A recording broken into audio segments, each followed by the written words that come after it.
What up, Ropp gang? Appreciate everyone joining the live stream. I know I haven't been live, but I did let you know I was going to be out of town all week. I was in New Orleans for a work conference, and since I technically worked Sunday because it was a traveling day and had to get up at 4 a.m. to catch a 6 a.m. flight all the way out to New Orleans.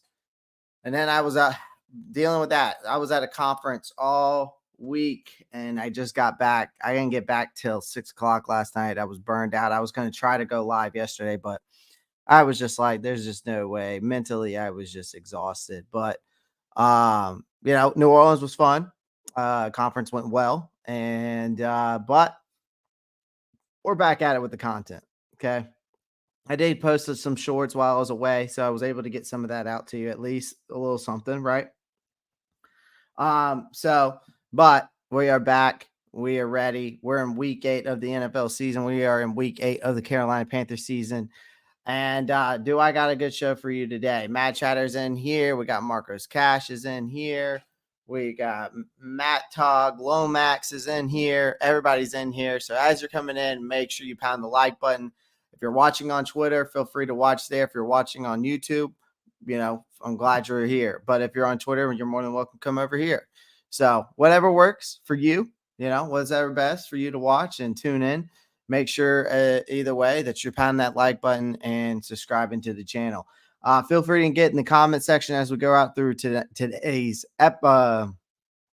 show. And here we are.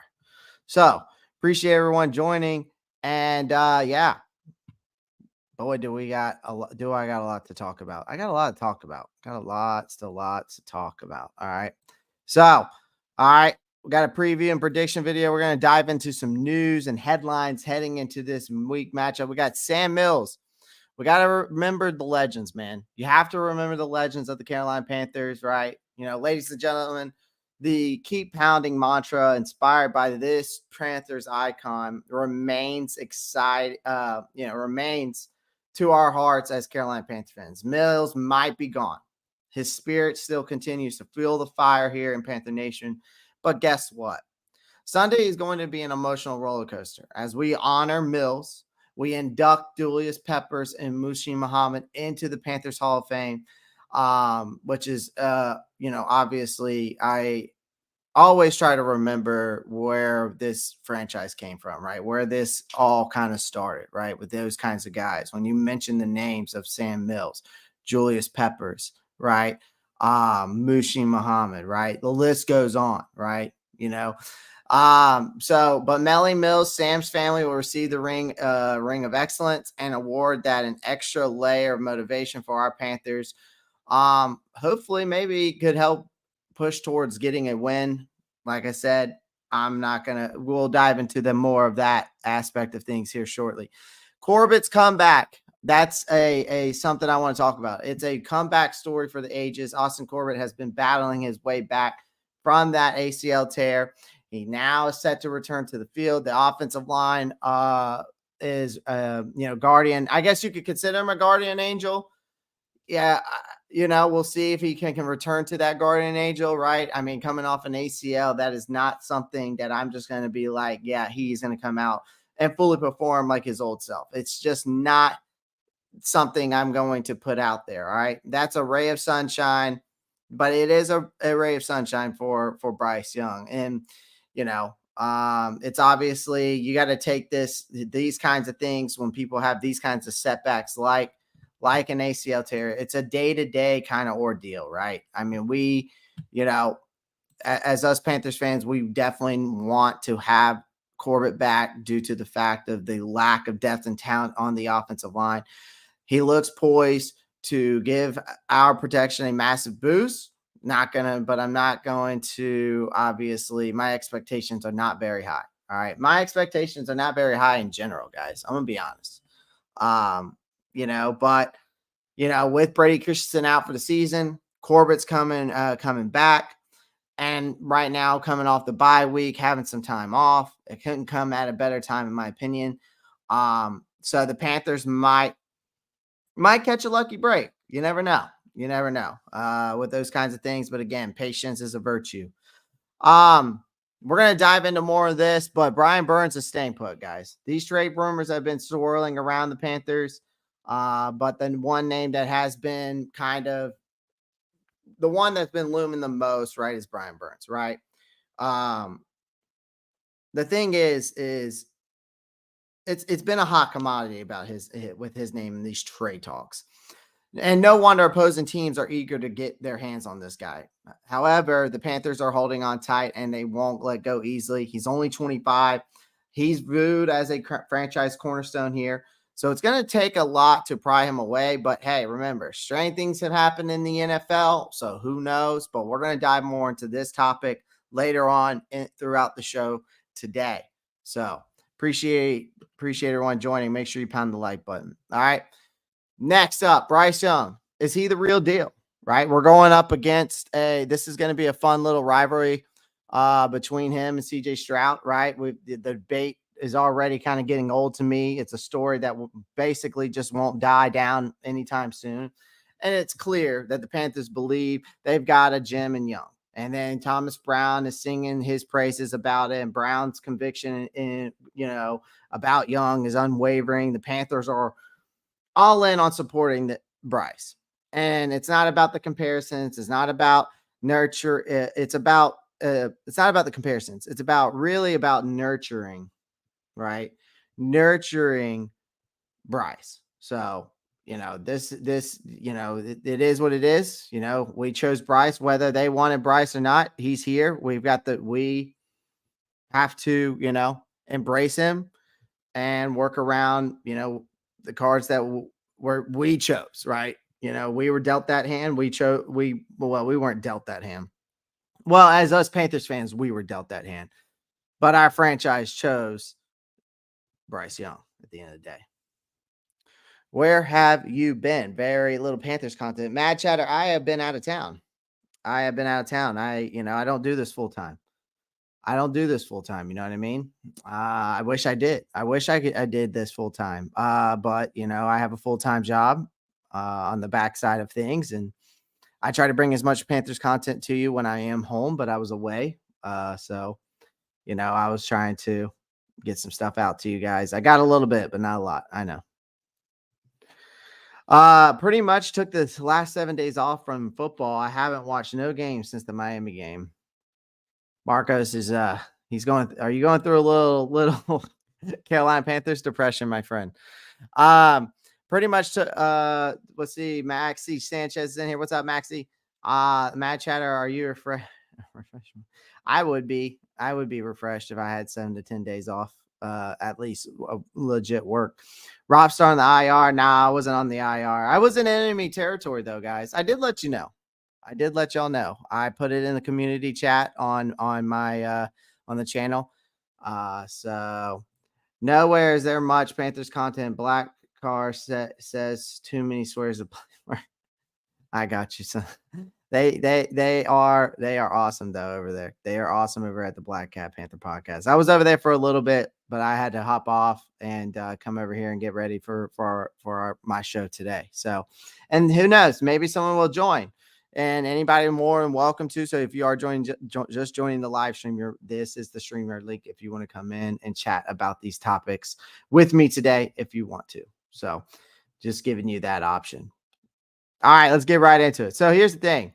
Let's get to know the Houston Texans. All right. We always want to know our enemy before we go up against them. All right. You know, this is a return from the bye week, right? Can the Carolina Panthers finally get their first win? Is a question I'm asking you guys. I've already put the poll up. Can they finally get their first win? That, we're at home. We hold a 4-2 record against the Texans over time with a 1-1 record on home turf. The last time these two teams met in 2021, we secured a 24-9 victory on the road. If history is any indication, maybe we'll see a thrilling contest. I don't know. The thing is that the Texans are on a rise, okay? Because here's the thing. They got a gritty win over the Saints. They are riding high on a wave of confidence after clinching that win against the Saints back in week 6. Now, despite being outgained by the Saints on the offensive front, they managed to pull off a stunning 2013 victory. A game-ending interception by cornerback Steven Nelson sealed the deal there. CJ Stroud, he put up over 199 passing yards, 2 touchdowns. It was a day of resilience for them, and D'Amico Ryans could be proud of his team and never say die attitude. Now CJ Stroud, let's talk about it because he's leading the charge there for the Houston Texans. So what do we expect from him, right? All right. What do we expect with him? Okay. Because right now he's leading. This offense looks very good. Okay. They're currently 12th most productive offense in the league. Okay. He's amassing already a staggering of over 2,084 yards through 6 games. So his arm is nothing short of something we don't want to, take a look at. And the propelling Texans 4th most productive passing offense with 1,551 passing yards under his belt.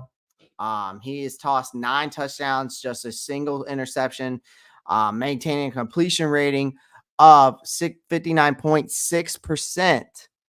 Right. And now his favorite target is Nico Collins. He's already piled up to 547 yards, 3 touchdowns. But guess what, folks? There's another guy out there, Tank Dell. He's supposed to be coming back in this after coming off for concussion protocol. So we'll see what our defense can do and our secondary can do against these wide receivers. Right now, the defense is still something that we need to watch. Right. The Texans might have held their opponents to the 8th fewest points in the league, but they've got some work to do on the yardage front. They are ranked 25th in the NFL. They allow an average of 354 yards per game. However, they are standout with players to watch out for, like Henry Toto, who leads the team in tackles, cornerback Steven Nelson, a team leading 3 interceptions. Defensive end Jonathan Gurnard is a sack master. He's got 3.5 sacks to his name. If you're so keep your eyes on the rookie defensive end Will Anderson, guys. He was drafted right just behind CJ Stroud in this past draft, and Anderson's already notched up 24 tackles, 8 quarterback hits in his first 6 games in the NFL. So you always want to know who your enemy is when we're going up against them, right? We always want to know who we're going up against when it comes to these teams. Let's see what this is. O-line should be fire. With the bye in, I'm sure we got at least some stuff to figure out. We getting the win, we got to believe. C-Drow is what's up. Good thing Godwin didn't look up last night. Baker threw 60-plus yard dime. I need 4 quarters from Bryce. We're gonna dive into my expectations with things. We're gonna dive into my expectations. We're gonna get into the preview and predictions, so don't worry about that. We got a lot to talk about. All right. Hunter Renfrow would be a good route runner by Thielen. The problem is with that though, Mad Chatter, is that Thielen and him are in the same position, right? Thielen plays the slot, so does Hunter Renfrow. So bringing in a guy like him, I'm not too sure about. I still think we need a guy that we can depend on in the middle of the field because that's where Bryce likes to throw. Hunter Renfrow is not a midfield guy. Thielen can be. Thielen obviously has been. Bryce gives 2 good quarters.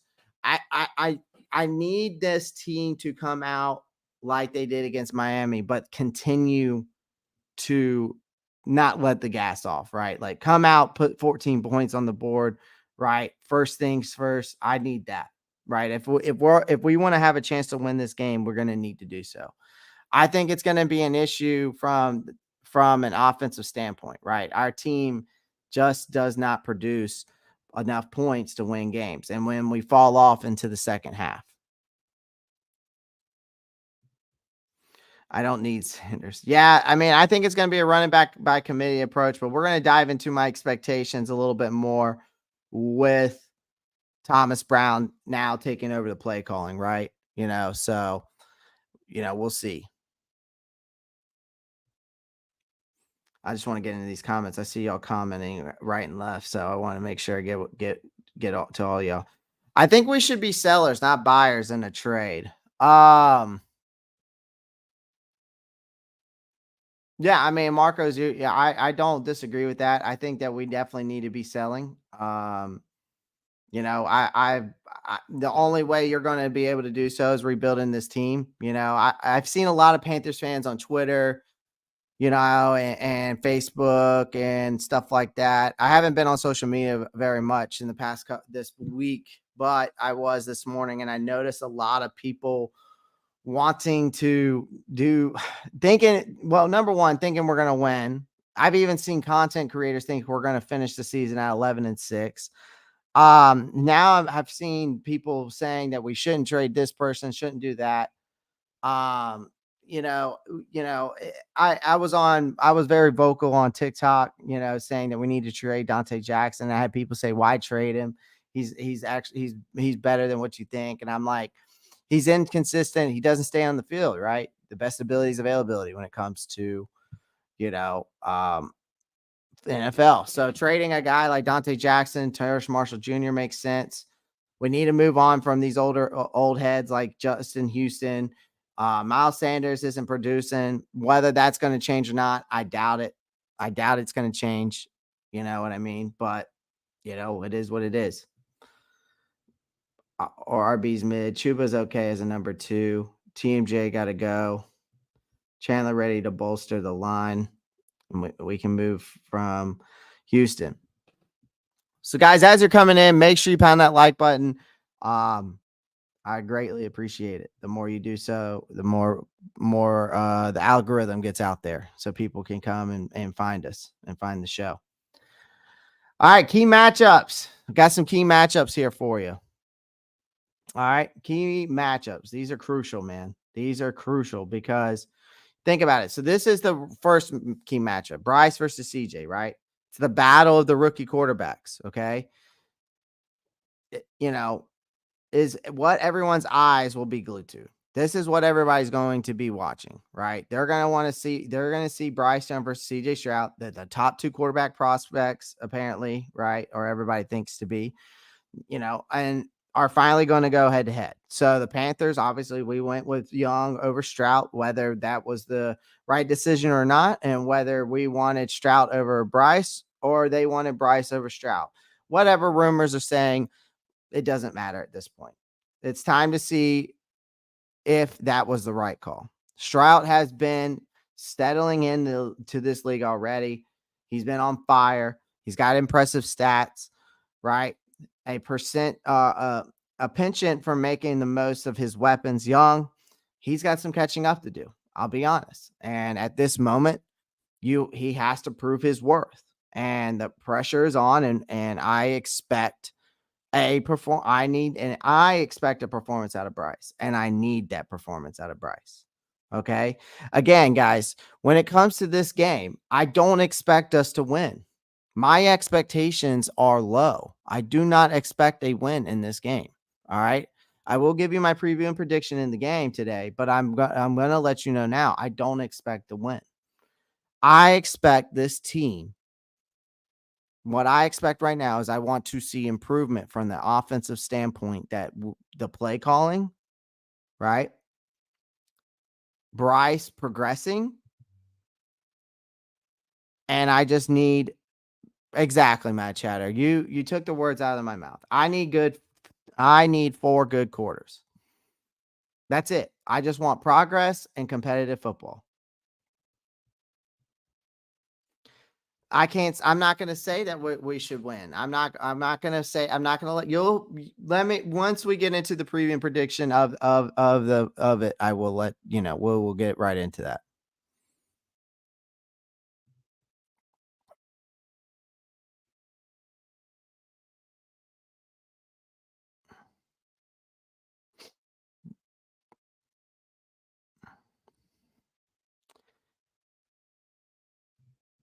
Like I said, I don't expect for us to win.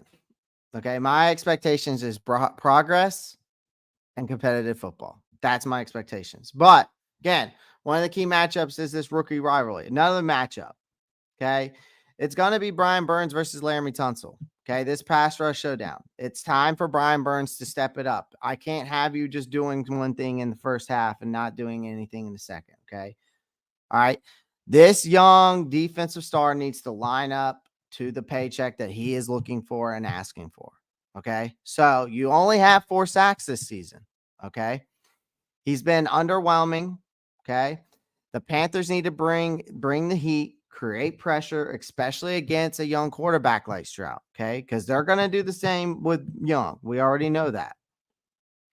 Burns is known for his finesse-based attack, right? He's got the moves, the spin moves. We've seen all that, right? He's got the finesse moves. But something that Laramie Tunsil does struggle against to counter, okay? So against guys like Burns, okay? Hit the way that Burns plays, his style, okay?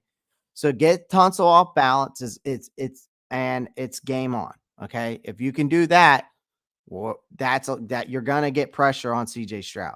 Okay. The Panthers defense is battered, but really Burns is our last hope in this situation. So can he deliver is the question. And I think he can. Don't get me wrong. I think Burns definitely can, but he has to do it for 4 quarters. I know that's a lot to ask because we have a banged up defense, but I need him to have a big game. All right. I need him to create pressure. Okay. Constant pressure. I don't need him to go out there and could have a Khalil Mack game where he's about to break the sack record, right? I don't need him to go out there and have 6, 7 sacks in 1 week. I need him to go out there and just create pressure and make CJ Stroud feel it, right? I want him to make CJ Stroud feel the pressure, which causes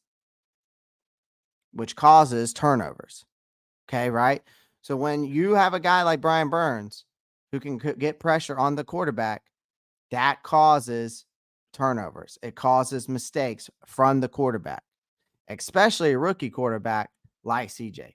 So can he deliver? I think he can. We'll see as the game goes. Right. And last but not least, Thomas Brown versus expectation. All right. He's the new voice in charge here. All right. All right. In a bold move, the Panthers have handed over the play calling finally to Thomas Brown. I've been calling this since the beginning of the season. The offense has been stuck in a rut since week 1. It's time for a change, and it's finally happening. Browns is a little bit inexperienced, and that is a concern to me. But he brings valuable knowledge from a Super Bowl winning team. Okay. A fresh start can work wonders sometimes, as seen with the Detroit Lions, right? Right? This isn't about immediate miracles, guys. It's about breathing life into this team, okay? So expect growing pains, maybe some head-scratching moments, but also an opportunity to see the Panthers offense respond to a new voice in the locker room.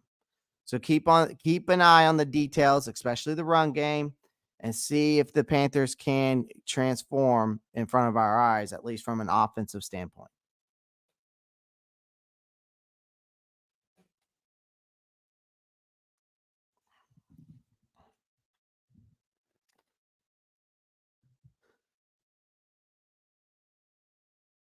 Bryce be good quarter one. Hopefully not. Hopefully not just that, Matt Chatter.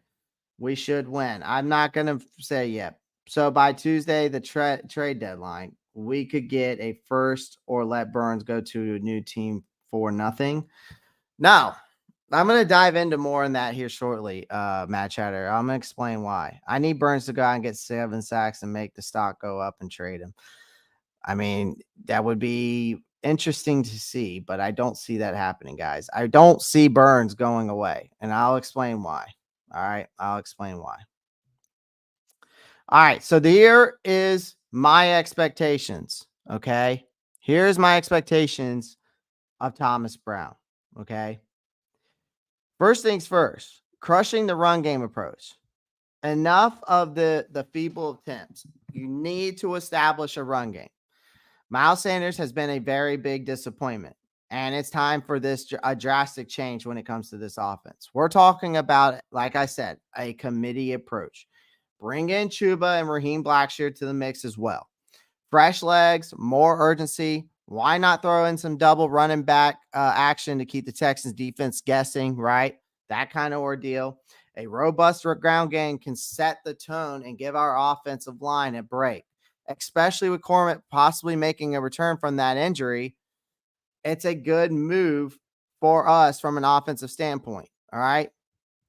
Another thing, you got to unleash motion and misdirection.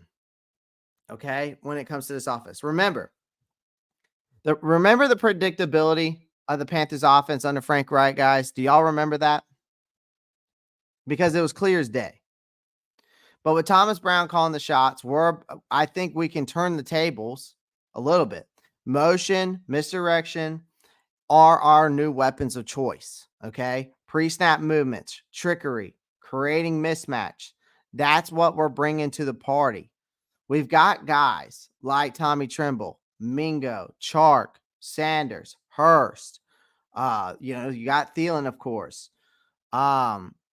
Use these guys. It's time to scheme them into this mix and open this offense up. Create space. Let them do their thing. And for now, Brown, it's time to outsmart teams and take this offense to a different level. All right. I need that. Okay. Another thing, lightning fast offensive tempo. Okay. More sluggish, disjointed offenses under Frank Reich's watch. We've seen that time and time again through 6 games. Okay. It's time to hit the afterburners. We've seen success of up-tempo, no-huddle offenses, and it's time to unleash Bryce Young's potential in that, because that's how Bryce likes to play. Okay. Let him read defense, process information, all right, like a supercomputer, and deliver precise passes with lightning speed, which means getting the ball out quick. Okay. This is how we catch the Texans off guard. It also eases the load off our offensive line. Okay. And listen, if Thomas Brown ever watches any of my shows or ever sees this by chance, okay, we're not asking for a revolution. All right. I'm not asking for a revolution. Okay. We've seen the initiative offensive minds can do, and we want some of that action. Now, the Houston Texans might have a decent defense, but they're no juggernaut. If Brown can ignite some early momentum with some bold changes, the Panthers might clinch their first win of the season. But Brown, you've got some of our expectations high at the very least, and we want to see this offense play to its strengths. Speed, unpredictability, aggressiveness is what I need to see. Okay. I just saw the Texans get the most pressure with the least amount of blitzes. Bryce has a 48% completion rating under pressure. Well, any but quarterback's going to have a terrible completion rating under pressure. You know, their completion rate, any quarterback in the NFL is going to have that. But that means that but you also got to look at who the Texans played too in the first games. All right. So based off your comment there, Matt Chatter, let's see who the Texans first played.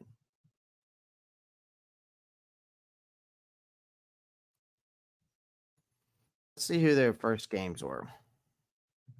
I'd love to look up these offensive lines they were going up against. All right. So here we go. Let's go ESPN. That way I can see it better. All right. So the first 2 games, first 6 games. Okay. Now let's go to PFF. Let's go to, all right. So I'm going to pull this up. So let's share this real quick. So this is the games that they've played so far. All right. So the first team they went up against, they played Baltimore. So let's see what Baltimore's offensive line looks like.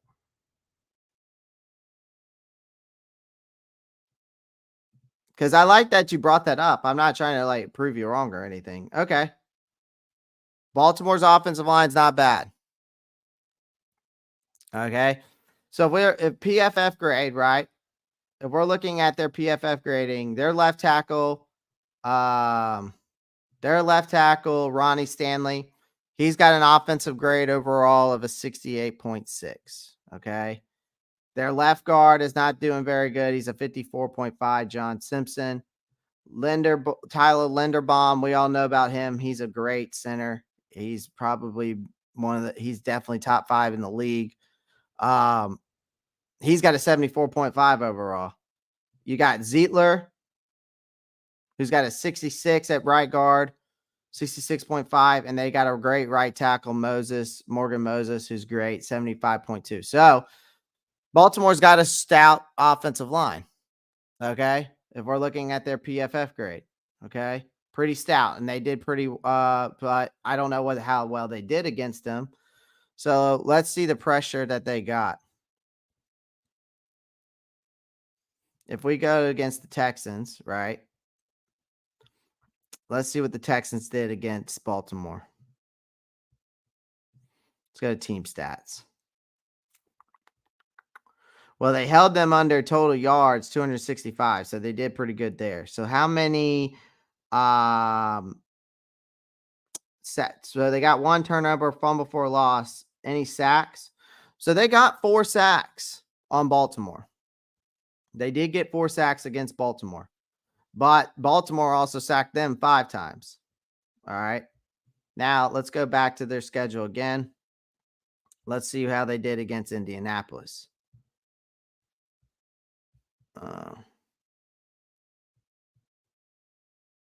Yeah, I need to click on the score. So let's look at the score. Because I want to look at the box score. The reason why I want to look at the team stats is to see how many sacks they got. Okay, Houston had 6 sacks against Indianapolis and still lost that game, which is crazy. And they had more total yards. They had even more than them. That's nuts. All right, so let's go back. But let's look at the offensive line of the Indianapolis Colts now on PFF. I wish I could share 2 screens. I wish I could do that. I wonder if I can. Can I do that? I don't think I can in here. That's frustrating. Okay. Well, that's fine. I'll just share it this way. We'll just keep the ESPN up. All right. So again, they had 6 sacks against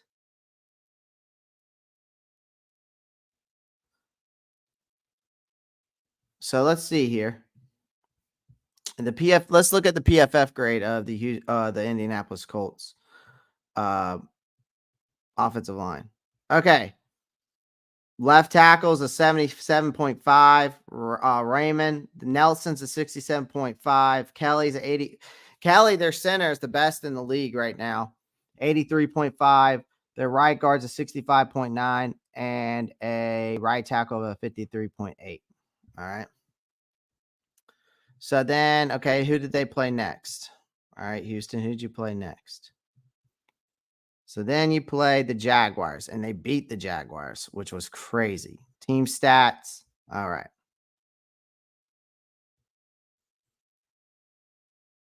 There was no sacks in this game on either side of the team. So let's look at Jacksonville Jaguars. I'm going to go look up there. PFF grades.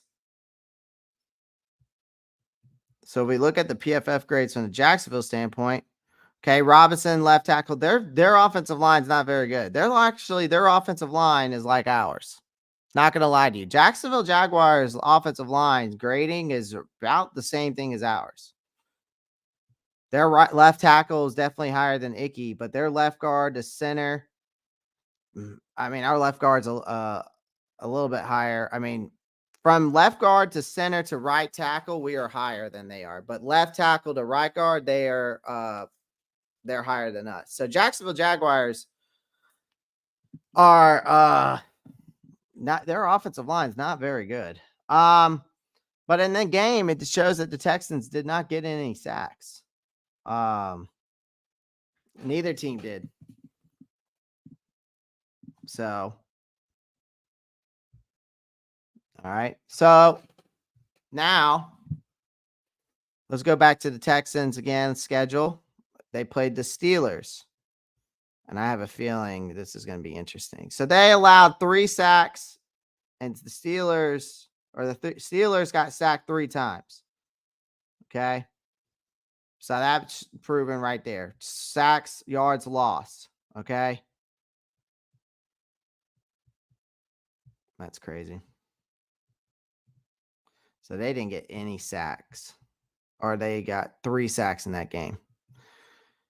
So let me look at it from this standpoint of view then. So if we go back to the Ravens, let's go to the box score. Let's look at their defense. All right, let's go. All right, Houston's over here. All right, how many sacks did they get? So they got 4 sacks against Baltimore, who has a decent offensive line. Colts. Again, let me double check my records. I want to make sure I'm saying this right. So the Colts actually got sacked. They sacked CJ Stroud 6 times. And then against the Colts, they got 0 sacks. Okay. Jaguars, again, let me make sure I'm saying the right stats for this team now. They got 0 sacks. But they did get 5 PDs and 5 quarterback hits. Okay. Looks like they got a pick 6 somewhere. And they won that game. All right, so let's go back again. If we look at now, if you look at the Steelers, so we just looked at the Steelers or the Steelers game. Now let's look at the Steelers PFF grades. Because if you look at the Steelers PFF grades, I'm not going to be able to show them because I can't share my screen. Or I can't share 2 screens. So you got Moore. Their left tackle is a 41.0. Yeah, their offense, the Steelers' offensive line might be worse than ours. Not going to lie to you. The Steelers' offensive line might be worse than ours. Not going to lie to you. I'm just looking at it from a PFF standpoint. It's pretty bad. It's pretty bad. From across the board, they only have 2 guys in the 60s, and the rest of them are 40s, 50s, and 50s. So that's not good. So how many sacks did they get in this game? Holy shit. They got 3 sacks and 7 tackles for a loss and 5 PDs and 6 quarterback hits against the Steelers. All right. Let's go back. All right, Falcons. So we know the Falcons. All right, let's look at the box score again. Okay. And all right, so they got 7, no sacks in this game, but they got 7 tackles for a loss, 3 PDs, 4 quarterback hits. So let's look at the Falcons' offensive line overall. But from a PFF standpoint, the Atlanta Falcons offensive line, they got Matthews left tackle. He's a 73. Bergeron, they got him at a 53.4 left guard. Their center is second best in the league at an 82.5. Lindstrom, right guard, 84.5, second in the league. Right tackle, 68.6, which he ain't bad either. So they only have one. The Atlanta's offensive line is not bad. From a left, the only position that they're really bad in is is their left guard, and he's at 53.4. They lost to Atlanta though by 1, which we know know about that game. But you look at it again, they still got 7 tackles for a loss, 3 PDs, and 4 quarterback hits in this game. All right. So let's move on to the Saints. Now, they beat the Saints at home. Let's go to box score.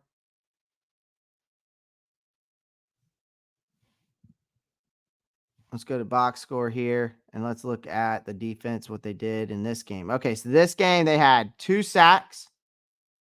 They got 2 sacks, 5 tackles for a loss, 3 PDs, and 8 quarterback hits in this game.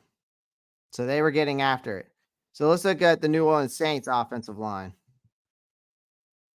If I go into PFF, their grading is. So the offensive line, they've got 2 guys in the 70s. Their right tackle, Ramczyk, who's good. I know that. McCoy, he's good. Their center. But other than that, their right guard, and left tackle are all ass. They're all bad. Left tackle, left guard, right guard, it's pretty bad. It's pretty bad.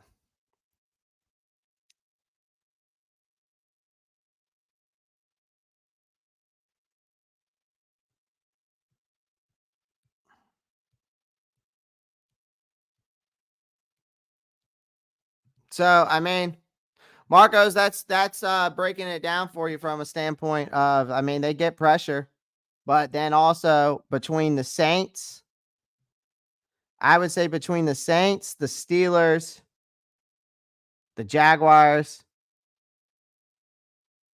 they played 3 teams. I would say, because based off of their PFF grades, the Ravens are good, the Colts were solid, and the Falcons are solid offensive lines. But these 3 teams that they beat, guess what? All of their offensive line is ass.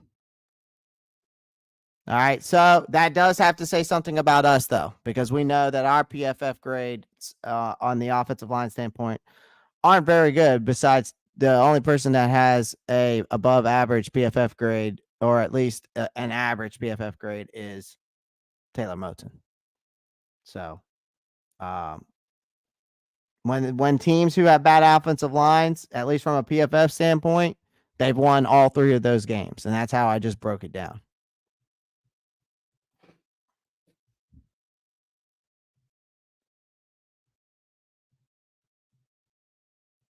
So again, so that was just to your comment, Marcos. You think so, Marcos? You think that Thomas Brown and the coaching staff in that front office is watching me? I doubt it. Bye week stink. Yeah, I know, but they need the rest, man. They need the rest. Mingo needs to make some plays. Yes, he does. I need to see more from Mingo myself, especially for a 2nd round pick. We will take Burns for a 3rd round pick. Mr. Toxic Black, you can take that, and you know where you can put it. How about a first for our first Voodoo? Are you saying how about a first? Oh, how about a first, buddy? Oh yeah, the Falcons stink. How many times did they hit Lawrence? It said in the from the box score that they had 1 tackle for a loss, 5 PDs, and 1 quarterback hit, and they had a they had a kick return in that game for a touchdown. Didn't know that. But anyways, yeah. They had 1 tackle for a loss, 5 PDs, 5 quarterback hits, and but no sacks. No sacks in that, Marcos. No sacks in that. Match out of y'all stink. Y'all got goose eggs with 6 losses. Damn, Toxic coming in here. Say that to the chat, buddy. Y'all are coming in hot with some of these takes, man. We booty, and yes, Rockstar lives on hope and cope, but Falcon stink too. I don't live on hope and cope. I live on patience. I don't live on hope and cope. Let's be honest. I live on patience. Patience is a virtue. I can't say we stink I can't say we stink. We're 4-3. We just have an ass quarterback and head coach, but still winning. And the Panthers lost in the trade with the Bears. Absolutely. We definitely did, Toxic. I will agree with that. But to this thing, yes, your quarterback is ass and your coach sucks. I'll be honest. I do not like Author at all. Pluck the Falcons, true Southern rival. We stink. We have 2 chances to get a dub. Texans who get a QB that throw deep dimes, and Falcons. Not having a first is garbage. Absolutely. Rock Jones, y'all aren't rivals. We are rivals with you, Toxic. Anybody that's within our division that the Panthers have been rivals with the Falcons for years, and Tampa and the Saints. You could have thought Bryce was better, but nothing. 5'9" is guaranteed hit over, throw away first. And yeah. It still bothers me that how much we did give up for Bryce, but at the same time, you also have to realize that Bryce came into one of the worst situations in football, guys. We got to realize that. We are not no team. We were not a Super Bowl contender starting out this season, and we all know that. And the thing that still grinds my gears about this, the one comment that still grinds my gears about this is the fact that our GM, Scott Fitter, comes out to the podium at the beginning of the season, right before we get into, I think, training camp it was, or maybe it was like right after or leading into OTAs, whatever the case may be, a rookie mini camp. I'm not really sure. I can't remember when it was. Either way, he comes out and says that we have built this roster from top to bottom. We've looked at it and said it was better than last year's, and now this team's ready to win now, and we only seen 1 negative, and he basically kind of said that, and it was just like, that was all fraud. You know what I mean? In mind, we are used to hate the Yankees and the 49ers. Now that includes Atlanta. 49ers are frauds. They are looking like Rob Starby like Bryce has to show up. Yes, Anthony, he has to. He has to. Yep. He has to hit a deep balls and get good protection. Yeah, Rock, he's got to be better on the deep balls. Like I said, I broke down his game film for Miami, and after watching that, it's definitely he's got to be better from the deep ball accuracy standpoint for sure. How tall are you? I am 5'9". I'm actually 5'9". So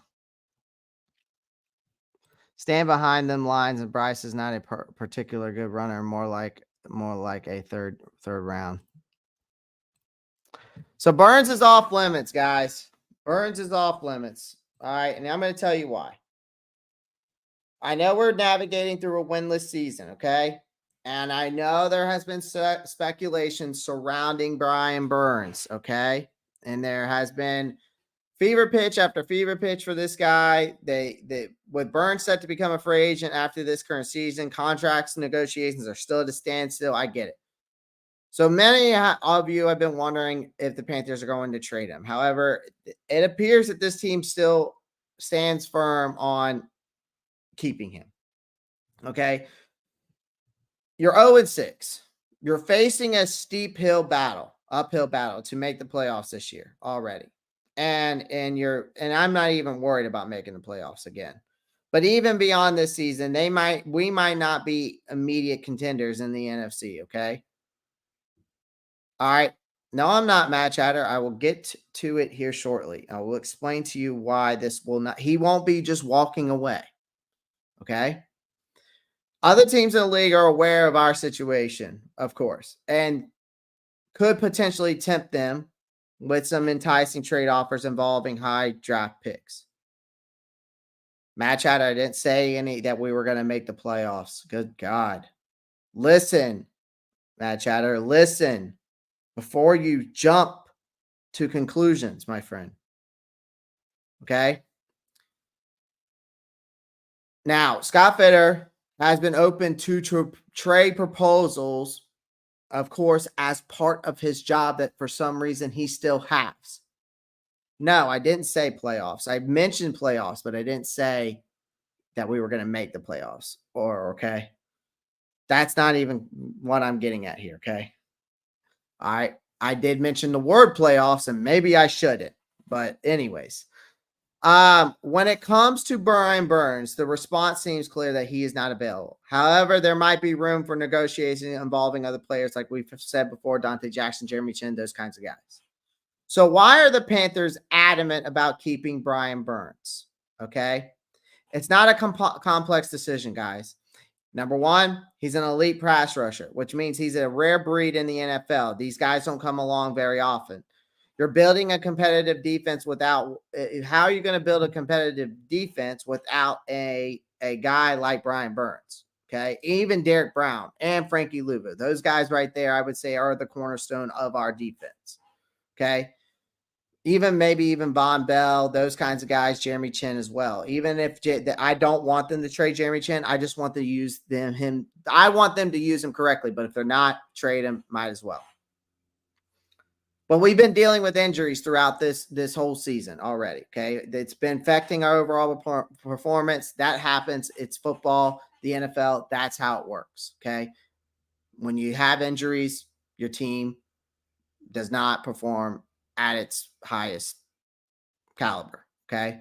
Now, the team's hope is that they can use the upcoming offseason to bolster this team's depth. Do I trust this front office to do so with Scott Fitter? Absolutely not. But they're going to, if they don't fire him, they're going to attempt to anyway. So might as well get that in your head if he's not fired.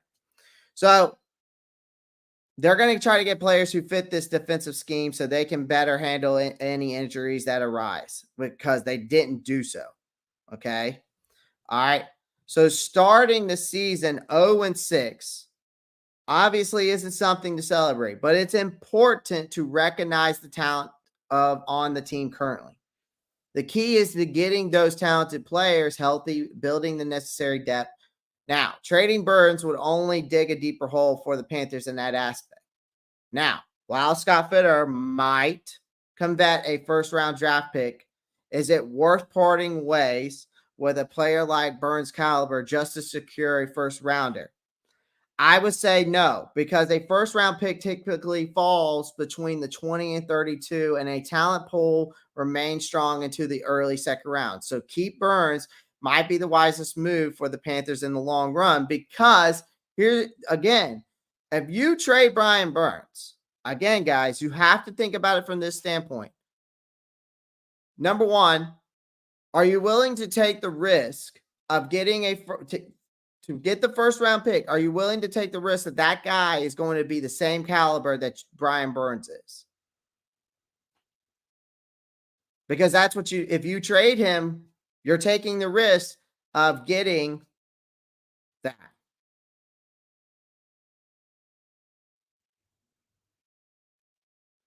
Right? So that's the thing. Again, I've been vocal about this before. You're taking a risk of getting a first round pick to pan out and be the same caliber that Brian Burns is. And that does not happen very often. It's not something that just falls into your lap.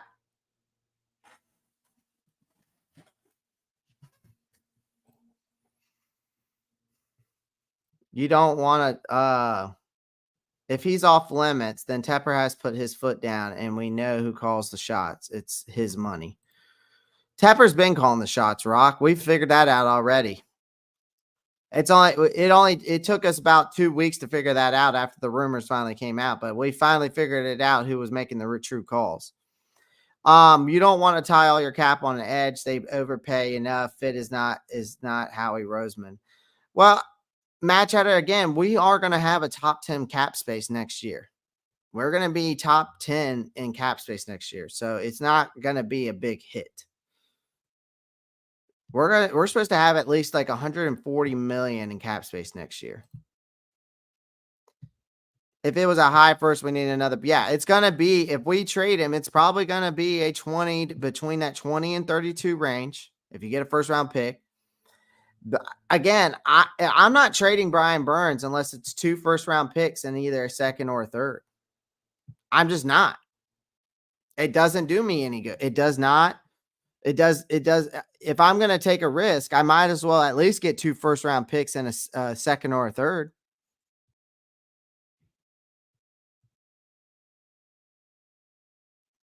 I don't disagree with you, Matt Chatter. I want Scott Fitterer gone. I want Scott Fitterer gone. Okay. I don't think he definitely was not the one in Seattle making those moves. It was definitely Pete Carroll. Now, 1 or 2 sacks are nice, but we need a top wide receiver and QB. I don't know what you're going to do with that QB. He's here now. What are you going to do with him? You know what I mean? What are you going to do with Bryce Young? You know what I mean? What are you going to do with Bryce Young? I mean, you can. You want to trade him?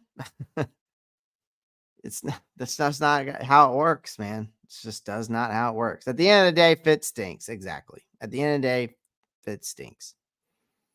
So, and for me, I don't think we trade him. I think they will if they don't sign him this season and before the season's over with. I think they will do it this offseason. I mean, Matt Chatter, I'm about that too, but again, I'm about building within the trenches, giving this guy some time to throw the ball. All right. When it comes to teams with getting him some help for him to have time to throw the ball, I think is the key. That's why I want to build within the trenches. But again, this roster from an offensive and defensive scheme standpoints, I don't think we have the right players that fit these systems that we've got. You know what I mean? At the end of the day, Matt Cheddar, I think that's one of the biggest issues. Yes, getting a wide receiver is an issue. Get someone who can create separation, right? But I also think that the issue with this team is that we have multiple issues. Again, I've gone down through the list. I've looked at this team top to bottom. I've looked at PFF grades. Number one, again, it comes down to the fact we don't have wide receivers that can create separation besides a 32-year-old Adam Thielen. We don't have a left tackle that is a true left tackle that is a pass protector. The only reason why he had a great season last season was because we ran the damn ball. And so he is getting killed off the line and is killing Bryce's blind side. Bradley Bozeman, I think his age is starting to come up on him. I think that's an issue there. Brady Christensen's out for the year, and Brady Christensen has been a solid left guard. I actually think he's actually done very well. Corbett was great last year until he tore his ACL, so we'll see how he returns. And from that injury, my expectations are not very high for him in this game coming back. Moton's Moton. He's not a Pro Bowler, but he's just solid. There's nobody on this offensive line that is just above average. Right? There's nobody that's just on this offensive line that's elite. Okay. When it comes from the defensive standpoint, our defensive tackles, our nose tackles, we don't have a true nose tackle. Shy Tuttle was a bad free agency. You set up this offensive, you set up a defensive scheme that just doesn't fit the players around you. Corners, we lack depth there. Right. And,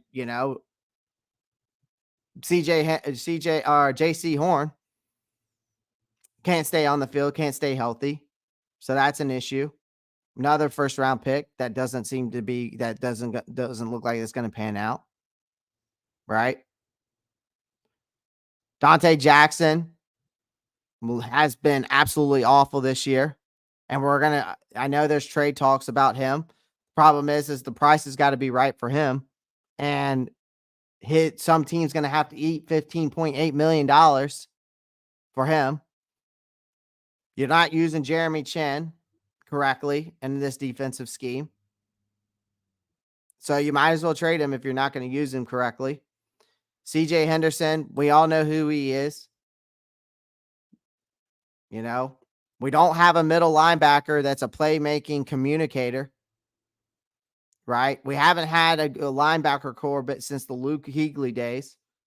Something like that to fill the gaps, to be communicative, put people in the right position, knows what the defense is or the offense is doing. We don't have a guy like that with that kind of mindset. Von Bell's been solid, so I can't say much about him. I think Xavier Woods been solid when he's healthy.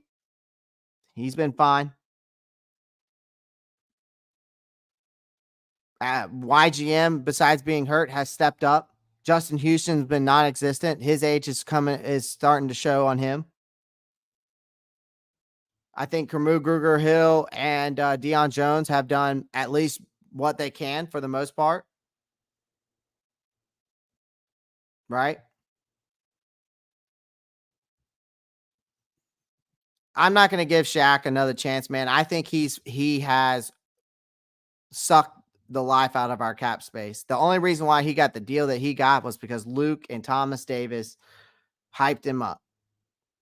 Again, that's another issue. We've got guys who used to play on this team, like Steve Smith, Luke, Thomas Davis, for example, has hyped guys up, and they don't pan out. Steve Smith hyped up Jonathan Mingo. Look how that's working out for us. And we're always overpaying guys. So there's a lot of issues here. We've got an owner that won't stay out of football operations.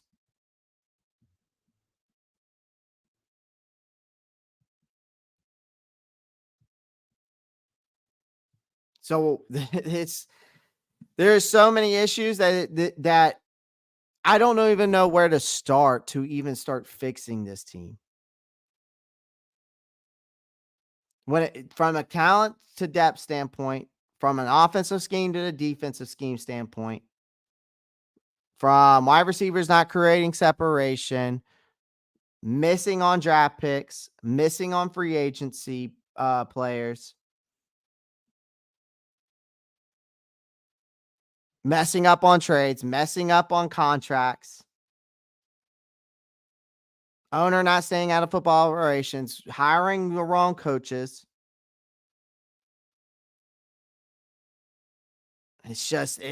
I don't know where to start.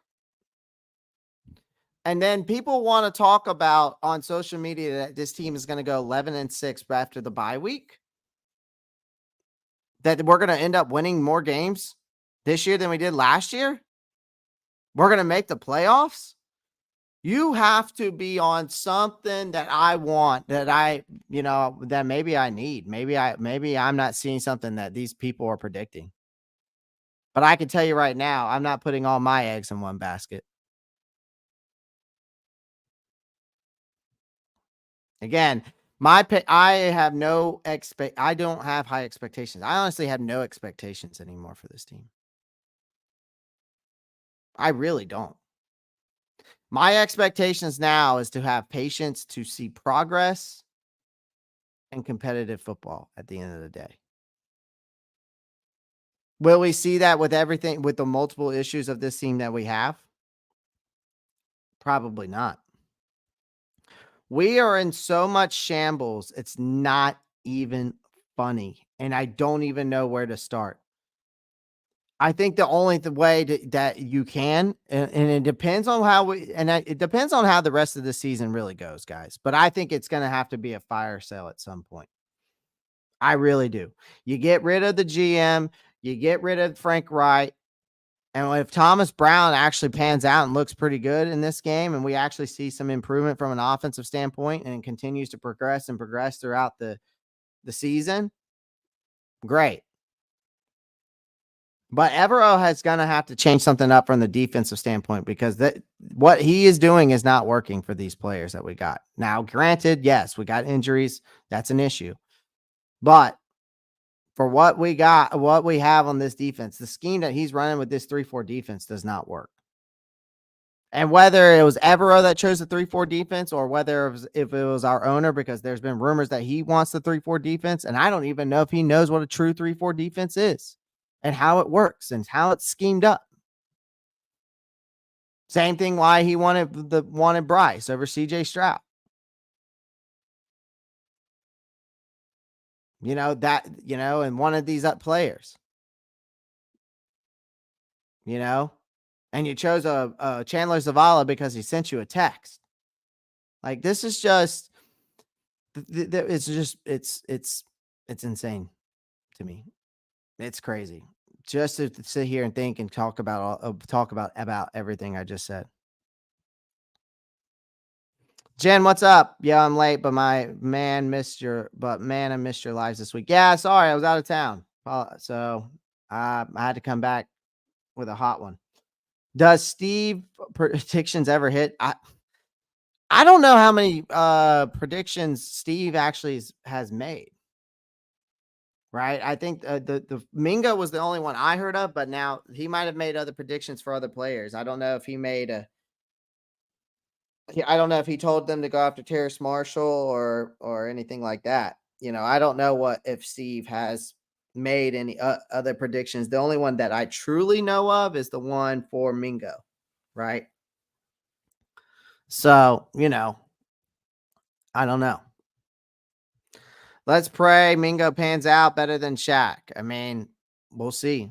I hope Mingo pans out. Shaq has not, in my opinion. I think the only reason why we signed Shaq Thompson was just because, again, I know Thomas Davis and Luke hyped him up. But you're also right in another thing. Matt Chatter was talking about we need a better tight end. We do. We haven't had it. Think about it over the years when we had Steve Smith and Greg Olson. You had two guys that you could rely on getting the ball out to. Okay. It's good to have something like that. A true number one wide receiver and a tight end. That's how teams want. That's how teams are these days. Shit. Look at the Buffalo Bills. Oh, the Buffalo Bills is kind of like, I can't be comparing the Buffalo Bills because they got Gabe Davis and they got Knox and Kincaid, and they both balled out last night. And they got Diggs. So they kind of got it all, but they're still lackluster of a team when it comes to certain situations. But again, you got to keep, at least if you're going to do it correctly, guys. I think at the end of the day, you choose the players you want to build around. If I had to make a list, obviously I'm still building around Bryce because we're stuck with him. Okay. We're stuck with him. From an offensive standpoint, you build around him. You start from the trenches, work your way out to playmakers like tight ends, wide receivers, running backs. I like Chuba Hubbard, so I would keep him back there. I think he's a solid RB2. You bring in another two-headed monster beside him, bring in a power back guy like an AJ Dillon, something like that, to help out in that aspect of things. You could keep Raheem Blackshear. I think he would be a nice little, I think he's a nice little, special teams kind of guy, but also, having that extra running back on the team always helps. But then, and then work your way out. Get you a true number one wide receiver. Get you guys that can create separation. I think speed kills when it comes to the wide receiver position. I think that's what you want to go for now in the NFL. Obviously, you can see that with Miami. And I know that even though they lost to the Eagles, but still that offense is still dominant when it comes to the passing game. Tua just had a bad game against the Eagles. The Eagles defense is, we all know about the Eagles defense. And they took care of business.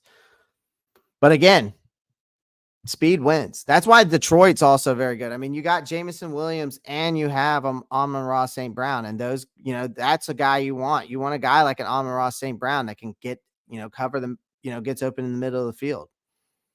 From a defensive standpoint, I'm building around Burns, Luvu, Brown, Von Bell, Jeremy Chin, if we keep him. Right? I mean, those are the guys that I'm building around. And then I'm cleaning house. I'm starting fresh. Trade guys that you don't want. When it comes to a true fire sale, you pick players that you want to build around from the defensive side, and then you get rid of players. But again, we'll see how. I think a lot of this is going to depend on how Sunday goes. I think it's going to depend on how this Sunday goes, guys. So let's get right into it. Let's finish it off with the prediction. Okay. So Can the Carolina Panthers engineer a comeback after this bye week?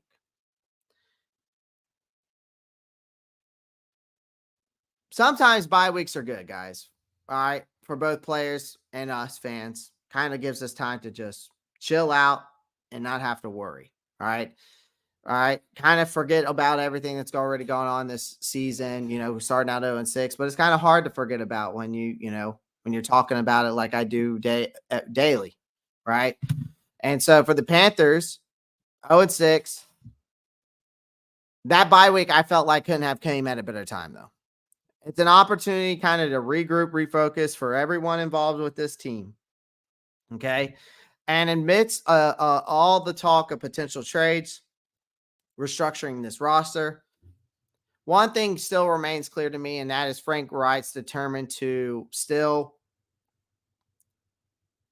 instigate a much needed turnaround. And it's not just for him, but for the team.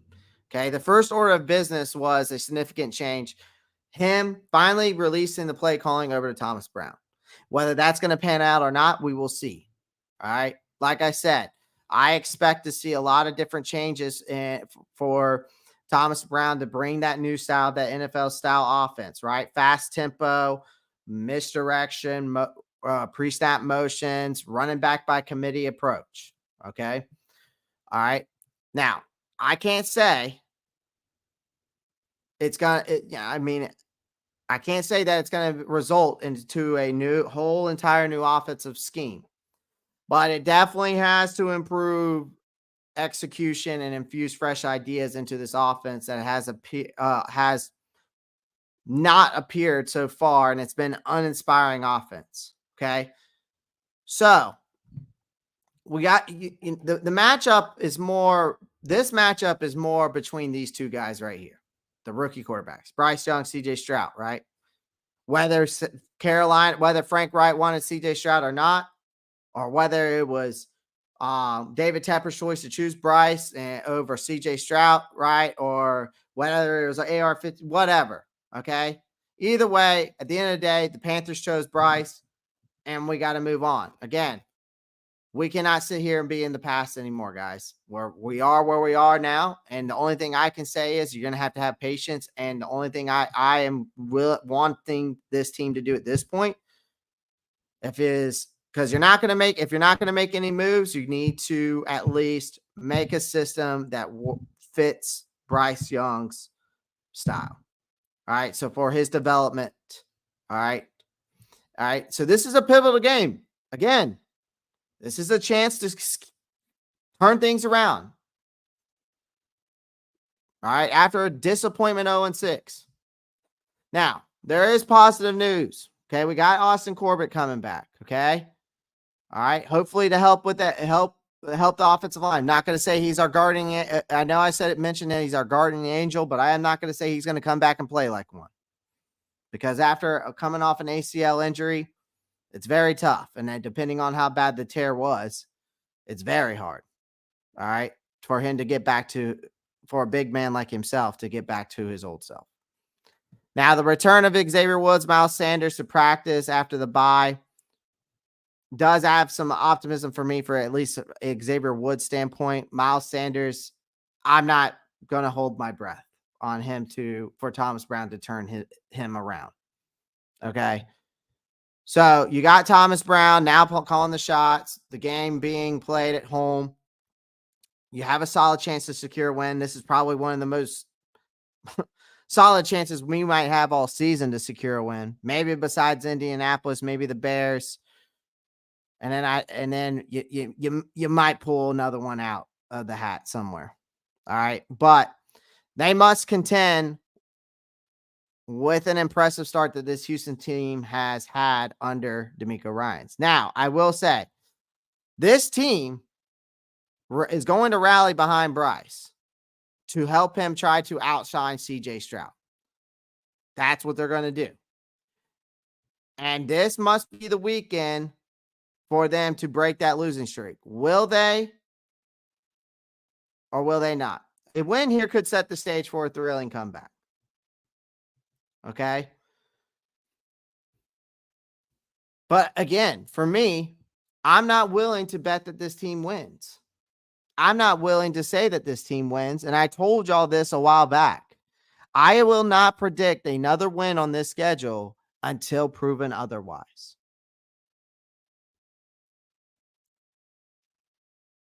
Again, at the end of the day, all I want is progress and competitive football.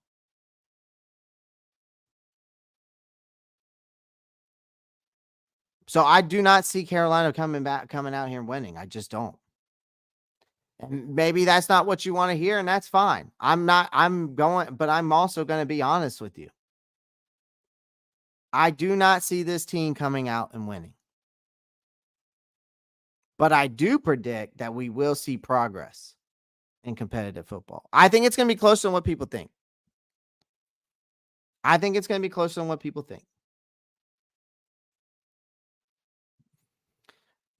I predict this game to be I think it's going to be a lot more high scoring than what people think it's going to be, honestly. I don't think it's going to be like a 35-28 kind of game. But I could see it being like a 27-21 game. Something like that. I think it's still going to be, I think we'll see progress.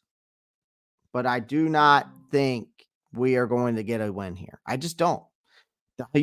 Houston's hot right now. They're playing better football. Their offensive line, even though they're dealing with injuries, is better than ours. Defensively, they're getting pressure. And they're creating turnovers. If we can do the same thing, sure. Yeah, we can get a win. I already said that. It comes down to Bryce stepping up and having a game of no turnovers, him making the right decisions, our wide receivers getting open, our offensive line giving him time to throw the ball, the new offensive scheme working out, pre-snap motion, up-tempo offense, running back by committee approach, Brian Burns getting pressure, causing CJ Stroud to feel it. But again, I'm not picking the Panthers to win a game until they prove it to me otherwise that they can do so. So I'm going to go 27-21 Houston Texans in this game. But I think we will see some progress and competitive football from this team. I think that we will at least see that. And I don't think that's too much to ask for. Again, my expectations aren't high anymore. I can't have high expectations being 0-6. And I don't understand how these other Carolina Panthers content creators, people on Twitter, Facebook, all these fans, Instagram, saying that this team's going to come out and beat the Houston Texans, have this resurgence, and somehow still make the playoffs. I've been seeing that all over social media. I don't understand how they think that's even possible, being 0-6.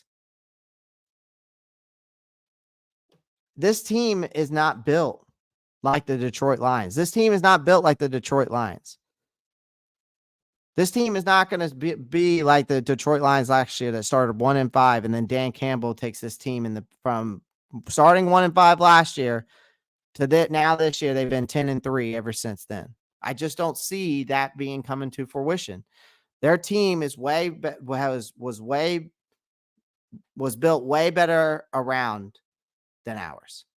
So I have to, again, until proven otherwise, I'm not picking the Panthers. Sorry, guys. Maybe that's not what you want to hear, but maybe it's what you needed to hear. There's a lot of turmoil going on within this organization and this team. There's a lot of issues. There's a lot of holes. There's too much egos and too much bad decision-making going on. And Bryce came into one of the worst situations, I think, in football. So, again, guys, I don't mean to be a negative Nancy, but I also am going to be realistic. Again, it's hard for me to pick this team to win a game until proven otherwise. Is this a game they can win? Absolutely. I think any team in the NFL can win a game at any given Sunday. I do believe that. But until proven otherwise, I need to see them win. But right again, all I'm asking for, because I'm having a lot of patience and my expectations are low now. Not now, my patience are very high. I just need to see progress from this team. Make it competitive.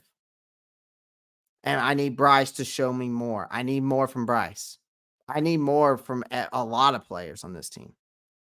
Am I going to get that? No, because we lack in talent and depth. Schemes also aren't fitting players. It's just, it's a lot, man. It's crazy to think about. It's crazy to think about. It's just like I said in that video, why this team's atrocious. Right? Why is this team atrocious? Again, I've came out on here multiple times and read everything that is absolutely wrong with this team.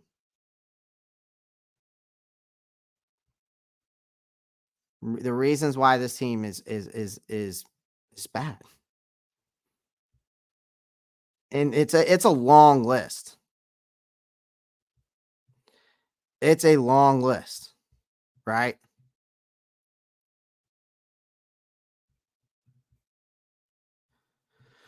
11-6 to snooze fest. Exactly. I don't understand these content creators coming out saying this team's going to come and have this resurgence because Thomas Brown is the messiah that we've needed.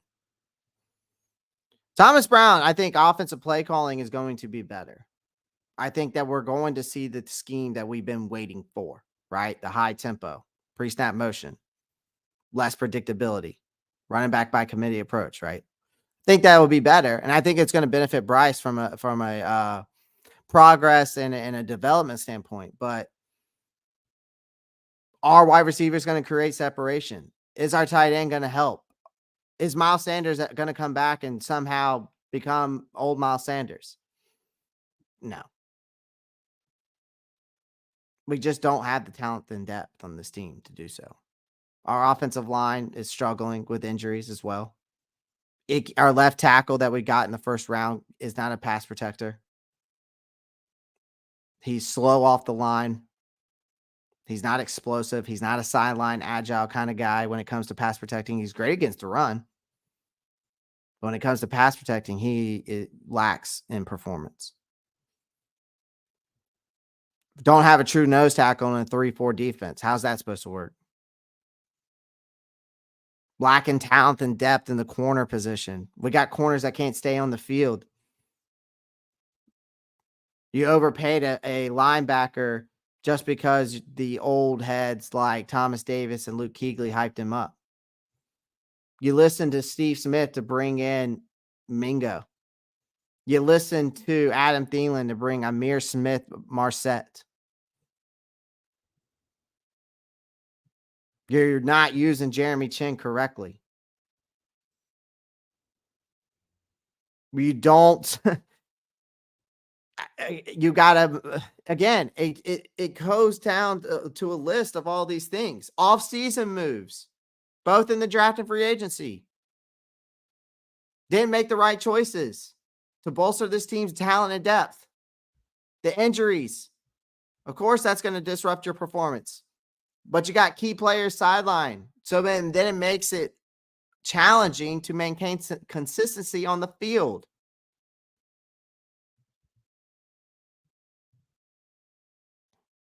You're predicting a safety in the game. Interesting. What's up, Black Cat? Q's in the chat. What's up, Q? Icky has terrible feet. Exactly. He's not explosive. Again, we also know this. We also see it on the field every single time this team steps the field. Lack of discipline. These are all listen, I have a list of issues. I've already put this all together for you guys because I knew this was going to come about to fruition to why this team is so bad and why people think that I need to make this clear to social media and all you kids and adult that think that this team is just going to have a resurgence because Thomas Brown taking over the play calling. You are out of your mind if you think that that's actually going to happen. You're out of your mind if you think this team's going to go 11-6. Even if this team wins, I will be surprised if this team wins even 4 games this season at this point. Again, lack of discipline. This is another issue that has plagued this team. Costly penalties, mistakes, hurting our chances to win, play calling. Just if finally we're getting that changed. That's one out of how many issues we've got.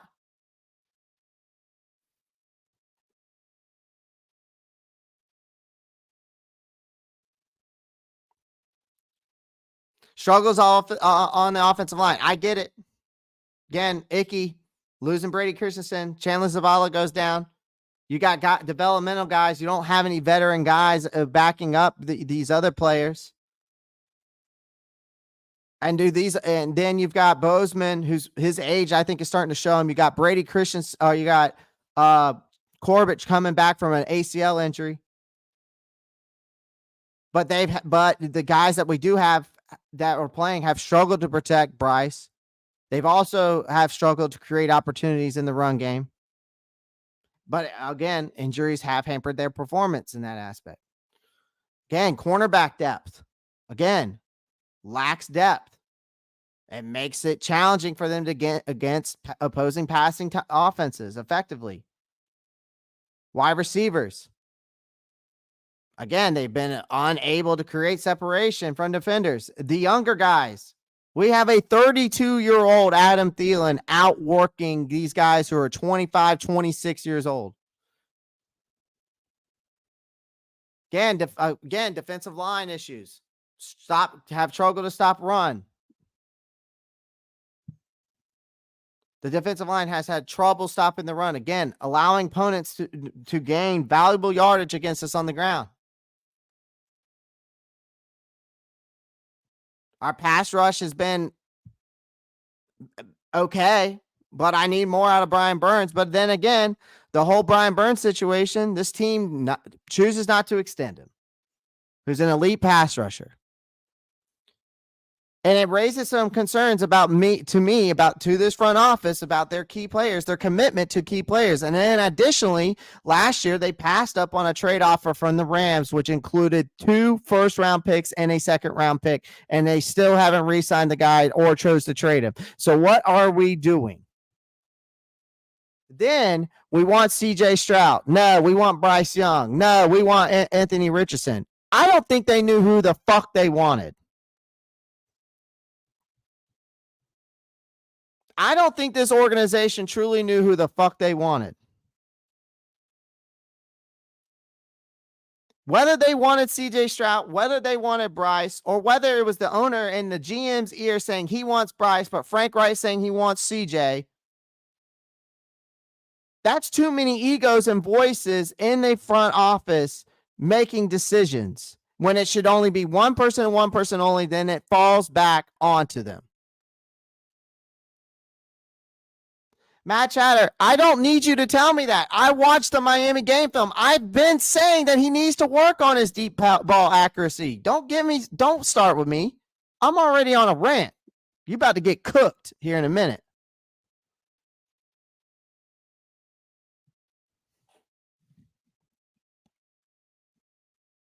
I've already said that. I don't know why you continue to say that in the chat. I've literally been on here vocal and said it. That he needs to work on his deep ball accuracy. I watched the Miami game film. I broke it down. I haven't ducked. But again, these are all the things that we have going on. And then you got fans out here on Twitter, Instagram, TikTok, social media, Facebook, whatever it is that you're on. Y'all want to come out here and say this team's going to beat the Houston Texans that is hot right now?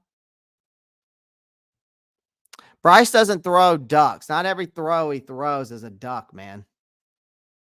Deep balls, yes, but not every throw is a duck. Not every duck. I can't say that the guy throws ducks every time. He threw a lot of nice passes in the Miami game. When I broke it down, he even on some pressured plays, he made some plays. Thankfully, Adam Thielen was there to get open because that was the only person the ball went to, because he's the only one that still creates separation. Again, Matt Chatter, what wide receivers catching balls besides Adam Thielen? What help does he have? What run game do we have, by the way, Matt Chatter, to help out open up the pass? Again, what offensive line?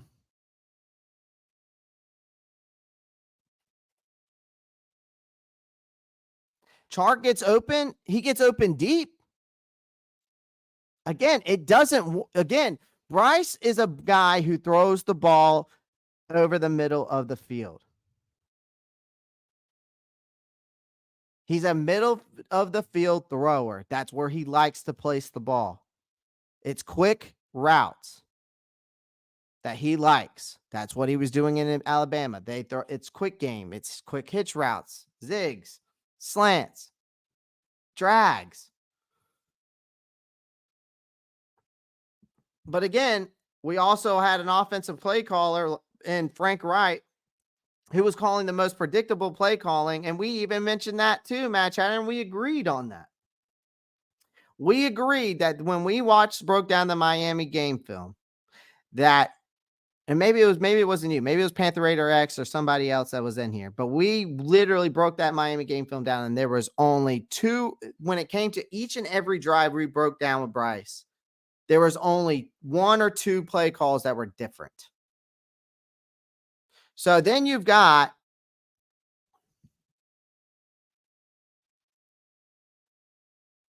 so again, it all comes down to this guy has no help. Now, is Thomas Brown going to, do I think Thomas Brown is going to be the guy to at least make our offense less predictable? It's going to add the new style, fresh style to what the NFL is now. Yes, I do see that. I do predict some progress, but this guy is not no messiah that is just going to save you and save your season.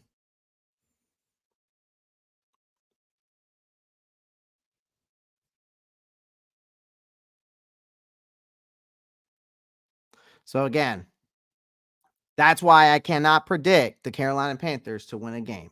If they win on Sunday, okay, I will eat my crow at least for one win.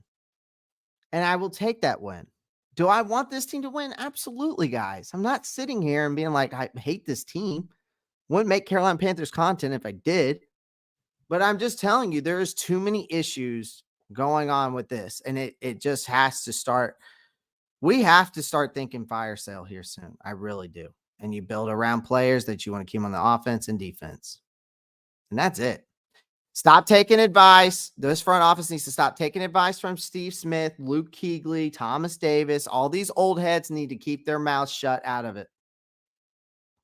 They need to keep their mouths shut and stop recommending players because none of them have panned out. Thomas Davis and Luke Kuechly hyped up Shaq Thompson, and then Shaq Thompson has just been milking our cap space. Steve Smith came out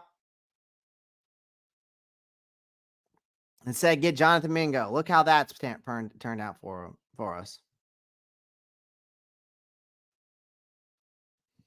Matt Chatter, I can throw a dot. Trust me. You don't even know. You don't even know. I can throw the farthest I've actually ever thrown the ball. I threw it like 55 yards or something like that. So I can throw a ball. I can't throw no damn 65, 70-yard bomb. I can tell you that. What's up, Nate? No, Ryan Boston.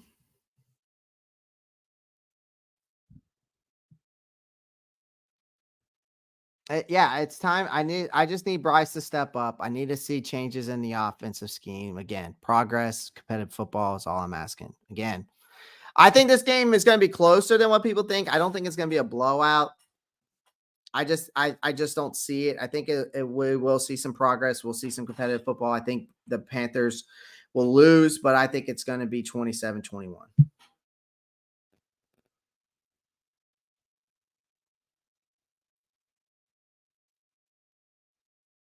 So, again, Too many issues, man. We have just too many issues. And until these issues are resolved, and it's not going to be this season, and it's not going to be next season. It's going to be at least it could be 5 years before all these issues are resolved. Because in the place we are in. But it could take less than that if they make the right moves and make the right decisions. But I am not picking this Panthers team to win until proven otherwise. So, again, I appreciate everyone joining the live stream. As you come in, make sure you find the like button. I am about to get off here shortly. Make sure you join the Discord. Okay, the link is down below. So make sure the link tree to all of my things. I have a link tree. Okay, so if there's anything you want to get involved with me, use the Discord. All right, it's got my Facebook, it's got my Instagram, TikTok, Twitter. It's got BetUS, okay? BetUS up there in the top right corner. It's got all of that. Even can take you straight back to the YouTube channel, okay? If that's something if this is your cup of tea, if this content's your cup of tea, then come on over to the Ropp Star Report where I break down Carolina Panthers and NFL content too.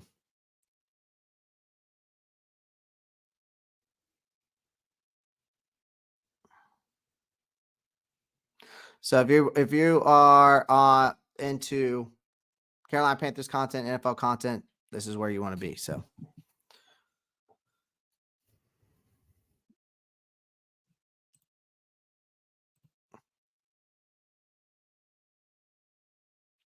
go check it out, guys. Feel free to join. And again, we broke everything down. We talked about the news. I'll do a quick thing. Talked about the news, talked about Sam Mills and all those guys getting inducted to the Hall of Fame, the Panthers Hall of Fame, which is awesome. Hall of Honor, I should say. Sorry. So shout out to Sam Mills. Congratulations to him and Muhsin Muhammad and Julius Peppers, all of them. So shout out to them. We broke down Austin Corbett coming back, Brian Burns trade rumors out the window. I just need to see Bryce Young become the real deal. Other thing, we got to know who the Houston Texans are, what we expect from their offense, their defense, right? You always want to know your opponent. So we broke that down. We broke down the key matchups. Again, this is all about the rookie rivalry. Okay. And it's about the number 1 versus the number 2 pick. Also, it's about, did Carolina make the right choice or not? Right? Was it Frank Wright the right person? Was Frank Wright right about getting CJ Stroud? Or was it David Tepper, our wonderful owner, going after Bryce Young? Probably neither one. Probably I'm going to have to guess the other way around, just so you know. Thomas Brown versus expectations. Again, my expectations are not high. All I ask from Thomas Brown is the 3 things that I asked for. Okay. All I ask for is the high tempo offense, the running back by committee approach, the pre-snap motions, and the misdirection offense. So it brings in some fresh, new life, less predictable offense. And then you got Brian Burns versus Laremy Tunsil. Can Brian Burns have a day? The thing is, I will let you guys know, the way that Brian Burns, his finesse style of play does match up well against Laremy Tunsil. So Brian Burns could have a day against Laremy Tunsil. And if he does, that's going to be huge for us to get the win in this game. Like I said, these are the changes. That's all I'm asking for. The run game approach, running back by committee, if you're going to throw Miles Sanders in there, throw Chuba in there, throw Blackshear in there, switch it up. All right. Burns is off limits. Again, we're not trading Brian Burns. Again, I will not trade this man unless I'm getting 2 first-round picks in a second round. But again, you're taking a risk trading a guy like Brian Burns and drafting and getting a guy at the same getting a guy to become the same caliber as he is. So that's the risk that if you're willing to take that as a fan, that's your opinion. I'm just not. And then for my prediction, again, I just will refuse to pick the Carolina Panthers to win this game. 27-21, Houston Texans. You heard it here first. I think it's going to be closer. I think we'll see progress. And I think we will see competitive football this time. I think that if we don't see that after having the bye week and basically after the Miami game, having the full bye week and leading up to this game, if I don't see progress in competitive football, there's a problem. That means that all those issues that I mentioned earlier is everything that's causing this downward spiral. And it's just going to get worse before it gets better again. So I'm going to have, like I said, I have no expectations anymore. I'm just going to have patience, and I'm going to be here to tell you that I was right and that I'm just going to let the chips fall where they lie.